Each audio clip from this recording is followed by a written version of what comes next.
Hi, I'm Streaky, this is Metropolis Mastering, and today I'm going to tell you why I think vinyl sounds so good.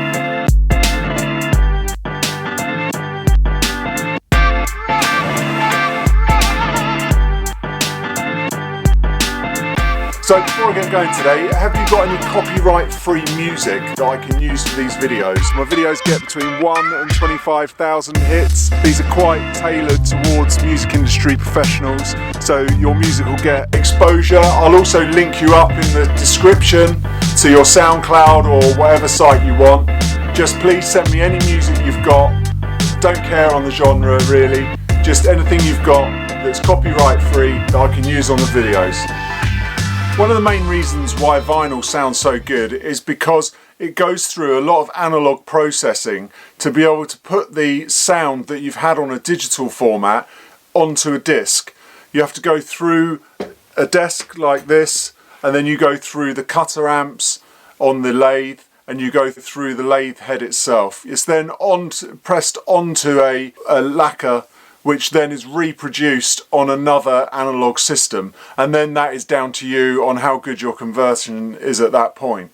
The other main reason is these lathes don't like excessive tops or wide bottom end. If you have a wide bottom end, what happens is, not just wide but say out of phase, the groove opens up. Now if the groove opens up, not only do you take up more space on the disc, but also if it opens up and closes like this, the stylus will pop out of the groove.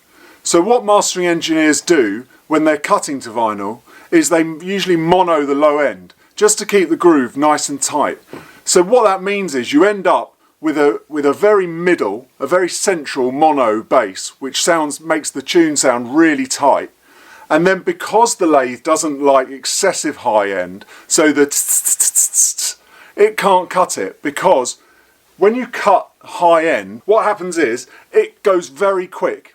It cuts, it has to go so it makes it go very fast, which builds up friction and heat in the cutter head. Now, the cutter heads are expensive, so you never want to blow those. So they have an acceleration limiter. So the limiting it's a high frequency limiter basically, and what it does, it'll just cut all the top end off. So you have to watch that whilst you're cutting. But most mastering engineers know, as they're cutting for vinyl, or if they're preparing for vinyl, that they'll put all this stuff on the desk beforehand. So they will mono the bass, they'll watch the tops. This is why I think vinyl sounds so great, because it limits you to what you can actually do and how you can make something sound. So you're actually concentrating on the main part of the song rather than doing excessive highs or crazy stuff with the low end. You're just concentrating on what sounds great in the mids and all the frequencies that most of your ear picks up on first of all.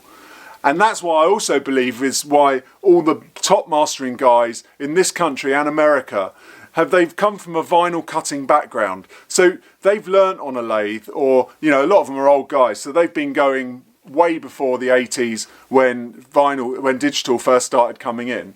So they are naturally in tune with how to get something sounding good for vinyl. That's how they learnt to master. So the high ends and the lows and making something sound good and loud on disc, on the lathe, that all applies to digital mastering as well, because you can get things then sounding nice and warm, tight, very smooth top ends.